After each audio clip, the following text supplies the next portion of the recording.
මෙන්න මේ R1 selfie stick එක use කරන්නේ කොහොමද කියලා ගොඩක් අය අහලා තිබ්බා. ඉතින් ඒ අයට මේ වීඩියෝ එකෙන් බලා ගන්න පුළුවන් මේක use කරන්නේ කොහොමද කියලා. selfie stick එක ඔයාලට බලා ගන්න පුළුවන් වෙන්නේ මෙන්න මේ විදිහට.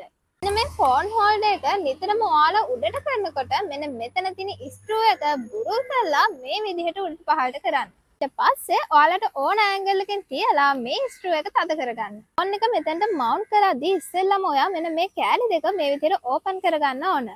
අනිවාර්යයෙන්ම දැනගන්න ඕන දෙයක් තමයි ෆෝන් එක හෝල්ඩ් කරන්න කලින් මෙන්න මේ කෑල්ල ඔයා මෙන්න මේ විදිහට මෙතනින් අල්ල ගන්න ඕන. අල්ලගෙන ඔයාගේ මොබයිල් ෆෝන් එක අරන් මෙන්න මේ විදිහට තියලා මෙහෙම උස්සන්න.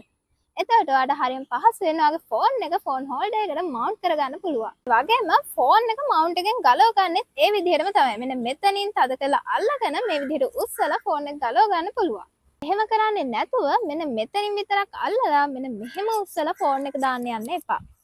ඒ වගේම ඔයාලා තව දැනගන්න ඕන දෙයක් තමයි මේ ස්ටික් එක මේ විදිහට උඩට කරලා මෙන්න මේ විදිහට මම කරනවා වගේ ඔයාලා මේක පහළට කරන්න යන්න එපා. ඒක කරන්නේ කොහොමද කියලා මම දැන් ඔයාලට පෙන්නන්නම්.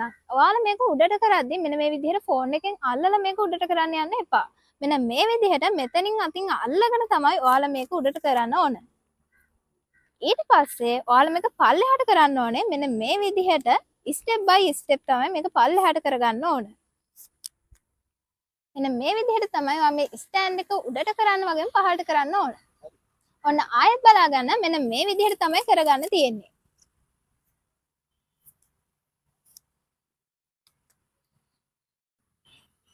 ආයෙ අපි බලමු මේකේ තියෙන ට්‍රයිපෝඩ් එක දිග අරගන්නේ කොහොමද කියලා. මෙන්න මෙතනට ඔයාලා මේ විදිහට ඇඟිල්ල දාලා මෙන්න මේ විදිහට ඔයාලා ට්‍රයිපෝඩ් එක දිග අරගන්න පුළුවන්. ඊට පස්සේ මෙන්න මේ විදිහට ඔයාලා මේක ස්ටෑන්ඩ් කරන්න පුළුවන්. ඔයාලා දැනගන්න ඕන අනිත් දේ තමයි මේ විදිහට ට්‍රයිපෝඩ් එක දිග ඇරලා තියෙද්දි මෙන්න මෙතනින් මෙහෙම අල්ලලා මේක ස්ටෑන්ඩ් එක දිග අරින්න යන්න එපා. ඒක කරන හරි විදිය තමයි ඔයා මේක ඉස්සෙල්ලා අතට අරගෙන මෙන්න මෙතනින් ඔයා අල්ලගෙන මෙන්න මේ විදිහට මේක දිග අරින්න. දිග ඇරලා ඊට පස්සේ මේ විදිහට ට්‍රයිපෝඩ් කරගන්න පුළුවන්. අනිත් දේ තමයි ඔයාලා මේ ෆෝන් එක මෙන්න මේ විදිහ ඇන්ගල් එකකින් තියාගන්න ඕන නම් ඔයාලගේ ෆෝන් එකේ weight එක අනුව ඒකේ උස අඩු වැඩි කරගන්න වෙනවා.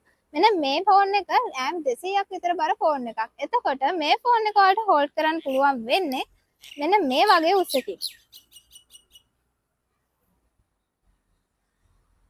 ෆෝන් හෝල්ඩර් එක වල රොටේට් කරද්දී මෙන්න මෙතනින් මේ විදිහට අල්ලගෙන ඔය ස්ටෙප් තමයි මේක රොටේට් කරන්න ඕන. TikTok ඇන්ගල් එකට හරවද්දී මෙන්න මේ විදිහට අල්ලගෙන පොඩ්ඩක් පස්සට කරලා ෆෝන් එකෙන් අල්ලලා මෙන්න මේ විදිහට රොටේට් කරගන්න පුළුවන්.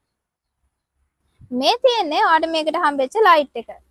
මේ ලයිට් එක ඔයාලට මෙහෙම ගලවන්නත් පුළුවන් ඕන වෙලාවට ෆික්ස් කරගන්නත් පුළුවන්. මෙන්න මෙතනින් තමයි මේ ලයිට් එක ඔන් කරන්න තියෙන්නේ. මේ බටන් එක එකපාරක් ප්‍රෙස් කරාම මේ විදිහට ලයිට් එක පත්තු වෙනවා. තව පාරක් ප්‍රෙස් කරාම මේකේ මෝඩ් එක ටිකක් වැඩි කරගන්න පුළුවන්. ඒ වගේම මේක රීචාර්ජබල් ලයිට් එකක්. මේ තියෙන්නේ මේකේ charging port එක. එතකොට මේ තියෙන්නේ මේකට ඔයාලට හම්බෙන charging cable එක.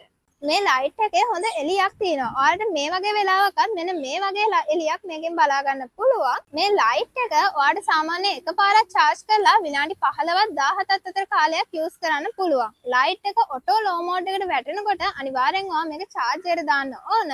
මේක charge දැස්සට පස්සේ ලොකු කාලයක් මේක charge නොකර තියන්න එපා. ලයිට් එක නිතර ඔයා charge කරන්න ඕන. දැන් මේ Bluetooth remote එක phone එකට connect කරගන්න ඕන. මෙන්න මේ cam එකක් වගේ තියෙන icon එක ටික වෙලාවක් press කරගෙන ඉන්න. ප්‍රෙස් කරන් හිටියාම මේ වගේ blue color light එකක් indicate කරනවා. light එක indicate කරාට පස්සේ phone වල setting වලට මේ විදිහට ගිහිල්ලා ඔයා bluetooth on කරගන්න ඕන. bluetooth on කරගත්තට පස්සේ මෙන්න මේ වගේ selfie කියලා device එකක් ඔයාලට search වෙනවා පෙන්නනවා. ඒ selfie කියන mode එකට ඔයා මේක connect කරගන්න ඕන. මෙතනින් pair දෙන්න.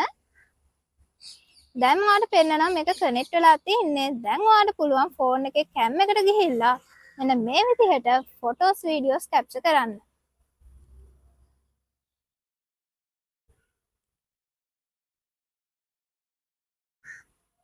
මේ රිමෝට් එක බැටරි රිමෝට් එකක් විදිහට තමයි එන්නේ. බැටරි එක බැස්සට පස්සේ ඔයාලට වොච් රිපෙයාර් කරන තැනකට දීලා මේකේ බැටරි එක රිපෙයාර් කරගන්න පුළුවන්.